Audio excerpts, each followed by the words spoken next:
We just finished with our men's prayer breakfast, and Pastor Ken gave us a really good visual illustration of what it looks like in our lives as men when our roles that God has given us are out of balance. He brought 4 pillars and he placed them on the table, but then he would replace one of those pillars with one that was either taller or shorter than the others. And the problem was when he put something on top of those pillars and placed any weight on it, it would fall apart because those pillars were out of balance. The same thing happens in our lives as men when the weight of life comes down on top of us. And our pillars, the roles that God has called for us to live out in our lives, when they're out of balance and they don't match up with how God has called us to live out those roles, we can't support the weight of life.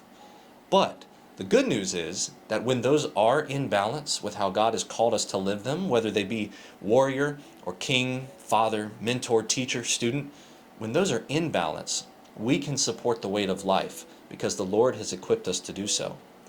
Hopefully that's an encouragement for you today, and let me also encourage and invite you to come to our next men's prayer breakfast, February 21st at 8 a.m. in the cafeteria. We'll see you there.